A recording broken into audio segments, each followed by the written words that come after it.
Hello student, good morning. 11th class का lesson 4 पढ़ रहे थे, जो है सामाजिक न्याय। सामाजिक न्याय में आपने समान कार्य के लिए समान वेतन यानी कि समान व्यक्तियों के लिए समान बर्ताव का सिद्धांत पढ़ा था। आज इसमें हम रूसो का, जो रोनाल्डो रूसो, उसका हम न्याय का सिद्धांत पढ़ेंगे और उसके बाद हम प्लेटो का न्याय का सिद्धांत पढ़ेंगे। इसी तरह आगे इस चैप्टर को पढ़ते हैं। तो शुरू करते हैं आज का ये वीडियो। तो आपने अभी तक आपके स्कूल के चैनल को आपने सब्सक्राइब नहीं किया तो सब्सक्राइब जरूर से कर लें और बेल आइकन को भी आप ऑन कर लें। इससे आपको सभी वीडियो की नोटिफिकेशन समय समय पर मिलती रहेगी। आपके स्कूल का अपना यूट्यूब चैनल है, तो जो भी इस पर वीडियो अपलोड हुए आप उन सभी वीडियो को लाइक करें और आप अपने दोस्तों और अपने मित्रों में आप इस चैनल की वीडियो को शेयर करें। तो शुरू करते हैं आज का ये वीडियो। ये कुछ प्रश्न हैं जो आपको हमेशा आप देखते हैं और आपके मन में ये प्रश्न उठते होंगे। न्याय की देवी की आंखों के सामने पट्टी क्यों बंधी होती है? न्याय की देवी की आंखों पर पट्टी क्यों बंधी होती है? न्याय की देवी की आंखों पर न्याय की पट्टी क्यों बंधी होती है? वो इसलिए बंधी होती है ताकि निष्पक्ष और न्यायपूर्ण तरीके से न्याय किया जा सकते, क्योंकि न्याय को निष्पक्ष रखने के लिए न्याय की देवी की आंखों के सामने पट्टी रखी जाती है। इसलिए न्याय की देवी जो होती है वो अपनी आंखों पर पट्टी रखते हुए न्याय जो है निष्पक्ष है इस बात का संकेत देती है। इस बात को आप समझ गए होंगे। न्याय का बंटवारा किस प्रकार से किया जाता है? न्याय क्या है? न्याय का बंटवारा क्या है? समाज में सामाजिक न्याय पाने के लिए सरकारों को ये सुनिश्चित करना होगा कि न्याय, कानून और नीतियां सभी व्यक्तियों पर निष्पक्ष रूप से लागू हो। लेकिन इतना भी आसान नहीं है कि इनसे कुछ ज़्यादा करने की आवश्यकता हो। सामाजिक न्याय का सरोकार वस्तुओं और सेवाओं को न्यायोचित तरीके से उसका वितरण करने से है, चाहे ये राष्ट्रों के बीच में वितरण का मामला हो या किसी समाज के अंदर विभिन्न समूह और व्यक्तियों के बीच का हो। यदि समाज के गंभीर सामाजिक या किसी भी समाज के अंदर या गंभीर सामाजिक या आर्थिक असमानताएं विद्यमान होंगी तो वहाँ पर न्याय का बंटवारा समान रूप से नहीं किया जा सकता। ये जरूरी हो गया कि समाज के कुछ प्रमुख संसाधनों का पुनर्वितरण किया जाए। किसी भी समाज में अगर किसी एक व्यक्ति का बोलबाला है या एक जाति का वर्चस्व है तो वहाँ पर न्याय का बंटवारा समान रूप से नहीं किया जा सकता। न्याय वहाँ पर नहीं होगा। क्यों नहीं होगा? क्योंकि न्याय करने वाले व्यक्ति क्या है, जो निम्न जाति के या उच्च जाति के लोग हैं, उनमें न्याय का बंटवारा समान रूप से हो ही नहीं सकता। क्यों नहीं हो सकता? क्योंकि न्याय को समझने के लिए समान रूप से समान लोगों के लिए समान न्याय का बर्ताव किया जाना आवश्यक है, जिससे नागरिकों को जीवन जीने के लिए समतल धरातल मिल सके। इसीलिए किसी देश के अंदर सामाजिक न्याय के लिए ये जरूरी है कि न केवल लोगों के साथ समाज में कानूनों और नीतियों के संदर्भ में समान बर्ताव किया जाए, बल्कि जीवन की स्थिति और अवसरों में भी उनके साथ कुछ बुनियादी समानता का उपयोग उनको मिल सके।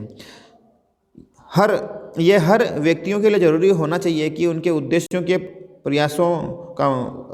लिए प्रयास किया जा सके और स्वयं को वो अभिव्यक्त कर सके। उदाहरण के लिए हमारे देश में सामाजिक समानता को बढ़ावा देने के लिए संविधान में छुआछूत की जैसी प्रथा है उसका उन्मूलन किया गया है। ये सुनिश्चित किया जाना चाहिए कि निचली कही जाने वाली जातियों के लोगों को मंदिरों में प्रवेश करने, नौकरियां पाने या पानी जैसी बुनियादी जरूरतों पर रोका ना जा सके। इसलिए सरकार के द्वारा सकारात्मक कदम उठाया गया है जो छुआछूत पर प्रतिबंध का उल्लेख करता है। अनुच्छेद 17 के तहत आप इस बात का उल्लेख कर सकते हैं। अनुच्छेद 17 इस बात का उल्लेख करता है कि समाज के सभी जो हिंदुओं के मंदिर हैं, कुएं हैं, तालाब है, बावड़ियां हैं, झील है, झरने हैं, पार्क, पुल, सिनेमा, जो भी सार्वजनिक स्थल है वो समाज की सभी जातियों के लिए खुले हुए हैं। किसी भी आधार पर इनसे भेदभाव नहीं किया जा सकता। तो ये आपने समझा, इन्हीं की सभी जातियों के लिए छुआछूत का निषेध किया गया है अनुच्छेद 17 के तहत। और अनुच्छेद 17 ही जो SC/ST निवारक संशोधन जो अधिनियम है उसका आधार भी यही है। इसके तहत ही SC/ST में जो छुआछूत जैसी प्रथा का उन्मूलन करने के लिए यह अधिनियम बनाया गया है। समाज में न्याय की स्थापना से जुड़े कुछ सवाल हमारे सामने खड़े होते हैं। क्या संसाधनों का वितरण और शिक्षा और नौकरियों तक ही पहुंच सुनिश्चित की जाए? इसका यदि हाँ है तो वो कैसे है? क्या सामाजिक न्याय का मतलब यही है कि संसाधनों का समान वितरण कर दिया जाए, शिक्षा और नौकरियों में लोगों को समान उनकी पहुंच वहाँ तक हो जाए? क्या यही सामाजिक न्याय है? तो अगर इसका जवाब अगर हाँ है तो कैसे है? ऐसे मामलों में भिन्नता समाज में उग्र भावावेश को पैदा करती है और हिंसा को भी भड़का देती है। अगर समाज के सभी लोगों समाज में समानता लाने के लिए अगर लोगों को न्याय, शिक्षा और समान नौकरियां देने के मामले में अगर समानता बरती जाए तो ये न्याय नहीं होगा। ये कभी कभी हिंसा को भड़का देती है। लोग मानते हैं कि उनके और उनके परिवारों का भविष्य दांव पर लग जाएगा। हमें क्रोध और हिंसा के ऐसे भी मामले याद हैं जो कभी हमारे देश के शैक्षणिक संस्थाओं में या सरकारी नौकरियों में सीट आरक्षण करने के प्रस्तावों पर फूटते रहे हैं। बहरहाल राजनीतिक सिद्धांत के विद्यार्थी होने के नाते न्याय के सिद्धांत की अपनी समझदारी में आलोक के ठंडे दिमाग से इन मुद्दों को समझने की आवश्यकता है। क्या वंचितों की सहायता योजना न्याय सिद्धांत की कसौटी पर खरी मानी जानी चाहिए? न्याय के सिद्धांत पर इस पर चर्चा करनी चाहिए। रोल्स का कहना है, रोल्स ने तर्क दिया कि समाज में न्यूनतम सुविधाएं प्राप्त सदस्यों को सहायता देने की जरूरत है। स्वीकार करने पर बेशक वह युक्ति संगत और औचित्य हो सकता है। रोल्स का न्याय सिद्धांत क्या है? रोल्स क्या कहते हैं? जॉन रोल्स का न्याय सिद्धांत क्या है? रोल्स का न्याय सिद्धांत, यदि लोगों को कहा जाए कि आप रहने के किसी किस्म का समाज चुनना पसंद करोगे तो संभव है कि वे एक ऐसा समाज चुनेंगे जिसमें नियम और संगठित उन्हें विशेष सुविधा संपन्न स्थान मुहैया करा सके। अगर आपको कहा जाए कि आप अपने मनपसंद का समाज चुन सकते हैं तो आप किस प्रकार का समाज चुनना चाहेंगे? जिसमें कैसे हो, नियम अच्छे हो, संगठन उस समाज का अच्छा हो, सुविधा संपन्न समाज हो, ऐसे समाज को आप चुनना पसंद करेंगे। हम सब लोगों से अपेक्षा नहीं की जा सकती कि वे अपने निजी हितों को दरकिनार कर समाज की भलाई के बारे में सोचें, खासकर जब उन्हें यकीन होगा कि हमें उनका फैसला उनके भविष्य और उनके बच्चों को मिलने वाली ज़िंदगी और उनके मौक़ों से प्रभावित करने जा रहा है। वस्तुतः हम माता पिता से आशा करते हैं कि अपने बच्चों के लिए उन्हें अच्छा स्वास्थ्य, अच्छी शिक्षा और अच्छा वातावरण उनको उपलब्ध कराए। लेकिन ऐसे परिदृश्य किसी समाज के लिए न्याय सिद्धांत की बुनियाद का निर्माण नहीं कर सकते। तो हम ऐसे निर्णय पर कैसे पहुंच सकते हैं जो निष्पक्ष और न्याय संगत हो सकता है?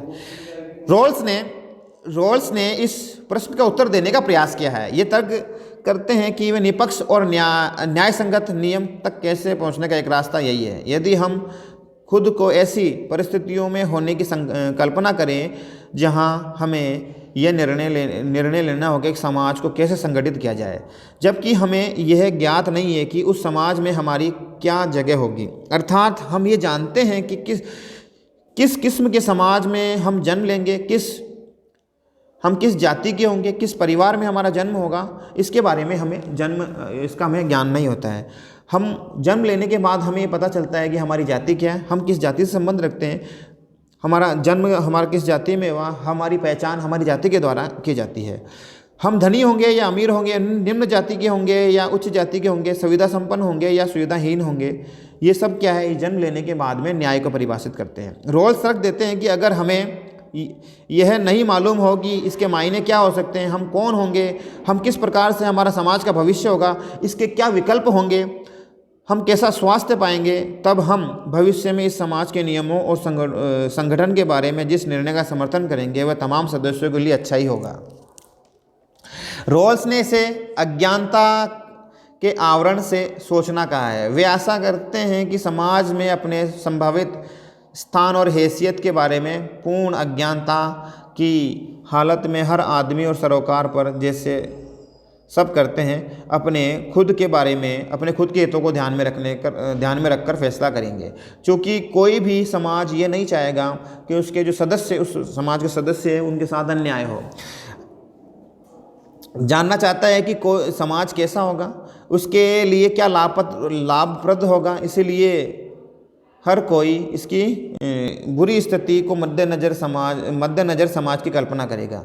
खुद के लिए सोच विचार कर सकने वाली व्यक्ति के सामने स्पष्ट होगा कि उसे जन्म से सुविधा संपन्न बनना है या कुछ उसे विशेष अवसरों को उपभोग करके वो सुविधा संपन्न बना है।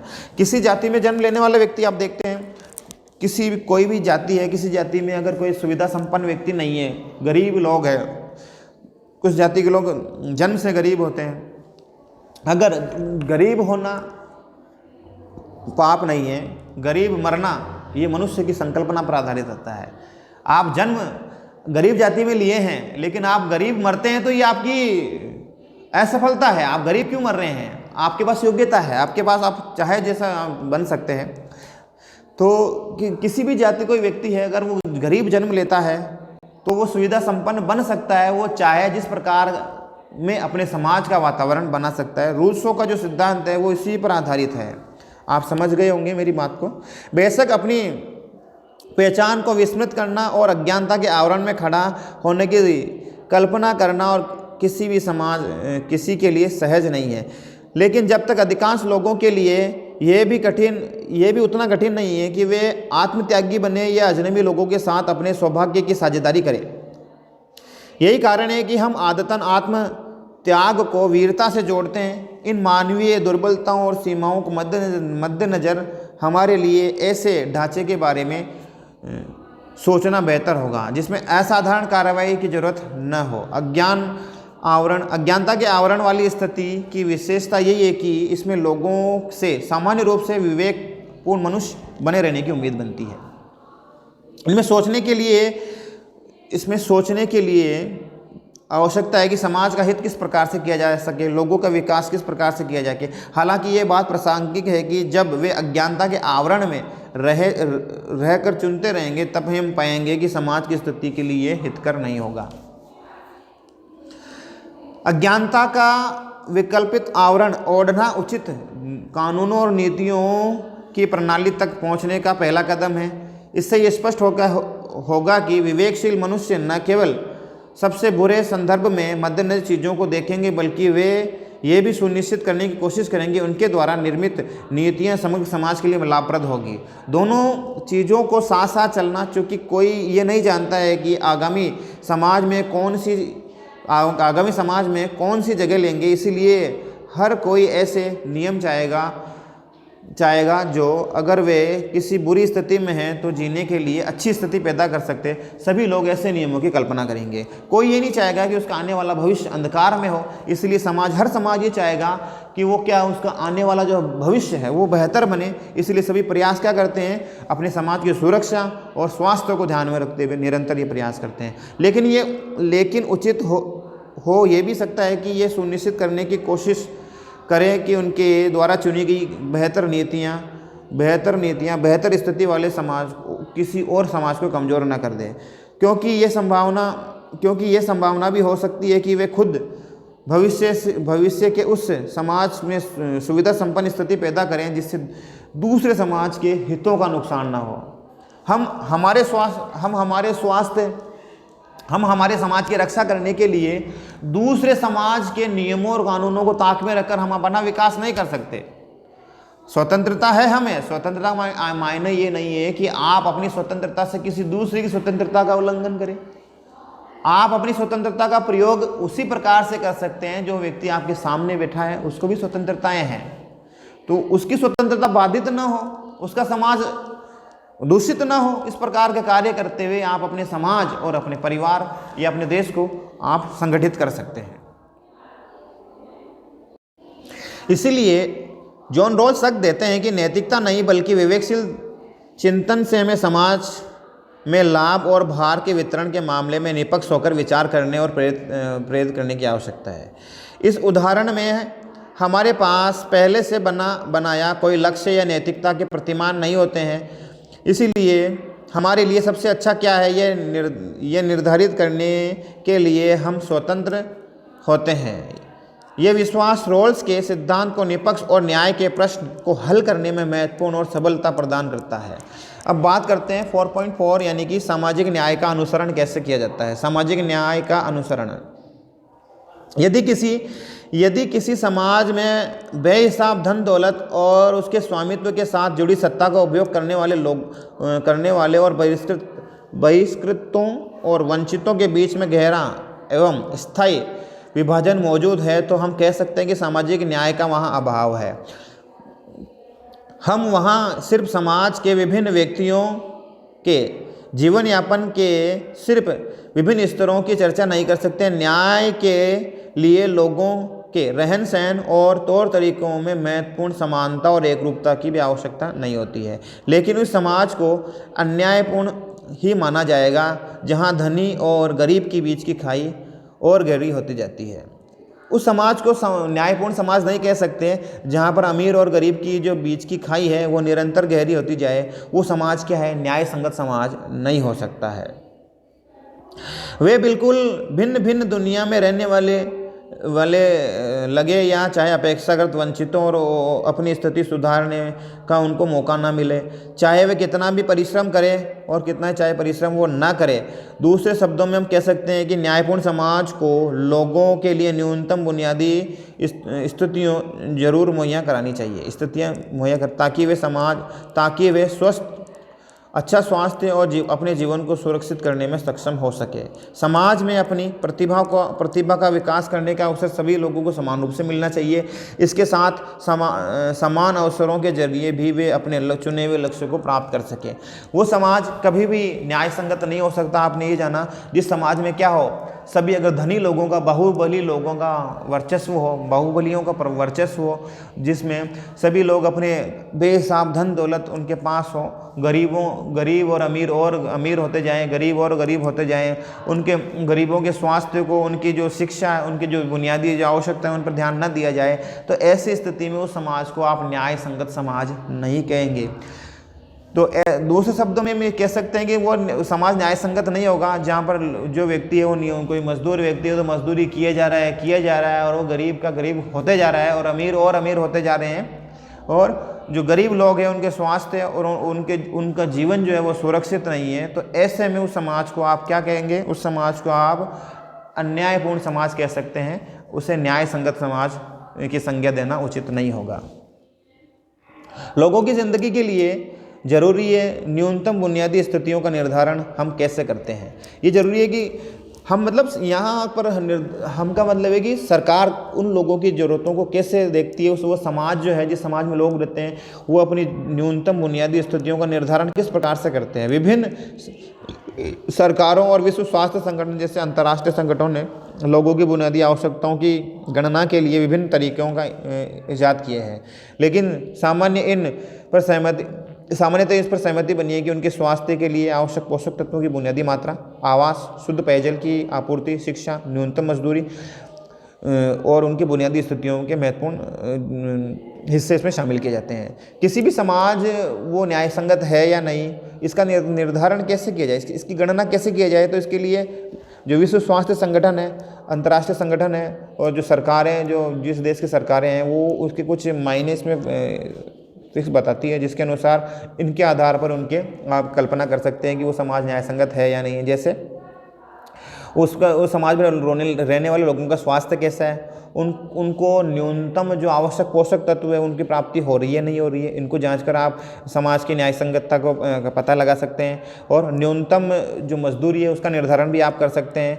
लोगों को जो उनकी न्यूनतम ज़रूरतें हैं, लोकतांत्रिक सरकारों की खास जिम्मेदारी समझी जाती है कि लोगों की न्यूनतम ज़रूरतों को ध्यान में रखा जाए और उनके लिए शुद्ध पेयजल क्या उनको मिल रहा है नहीं मिल रहा है, उनके आवास, उनके घर कैसे हैं, बच्चों को जो शिक्षा दी जा रही है वो किस प्रकार की दी जा रही है, क्या सभी समाज के सभी बच्चे स्कूल जा पा रहे हैं या नहीं जा पा रहे हैं, स्कूल कैसे हैं, अध्यापक कैसे हैं, इन सभी का आकलन करके एक रिपोर्ट बनाई जाती है। उसके आधार पर हम क्या करते हैं, उस समाज में न्याय को निर्धारित करते हैं। लोगों की बुनियादी ज़रूरतों की पूर्ति करना लोकतांत्रिक सरकारों की जिम्मेदारी मानी जाती है। हालांकि सभी नागरिकों के लिए इन बुनियादी शर्तों और इनकी पूर्ति, खासकर भारत जैसे जहां गरीबों की तादाद बड़ी संख्या में है, वहां पर इन लोगों पर न्याय की कल्पना करना असंभव है जैसा ही है। हालांकि हमारा देश भारत प्रयासरत है कि भारत में असमानता, गरीब और अमीरी की जो खाई है उसको कम किया जा सके। निरंतर सरकारें इसके लिए प्रयासरत है। गरीबी उन्मूलन कार्यक्रम चलाया गया जिसके अंतर्गत क्या है, जो निम्न तबके के लोग हैं उनको समाज की मुख्य धारा से जोड़ा जाए, समाज के उच्च वर्ग के सामने उनकी कल्पना की जाए, उनको उनके समकक्ष बनाया जाए। सरकार प्रयासरत है।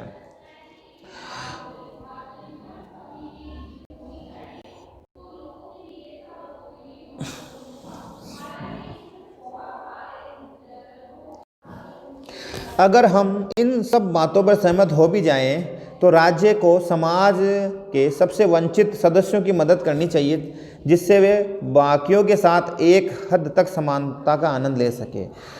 तभी इस बात पर सहमति हो सकती है कि इस लक्ष्य को पाने के लिए सर्वोत्तम तरीका क्या होगा। आजकल हमारे समाज में, दुनिया के अन्य हिस्सों में भी ये बहस चल रही है कि मुक्त बाजार के जरिए खुली प्रतियोगिता को बढ़ावा कैसे दिया जा सके। समाज में सुविधा प्राप्त सदस्यों को नुकसान पहुंचाए बगैर सुविधाहीन लोगों की मदद करने का सर्वोत्तम तरीका हो सकता है। हमारे देश में इन भिन्न भिन्न प्रस्तावों का भिन्न भिन्न राजनीतिक समूह द्वारा समर्थन किया गया है, जो ग्रामीण और शहरी गरीब जैसे सीमांत समूहों की आबादी की सहायता करने के लिए विभिन्न योजनाओं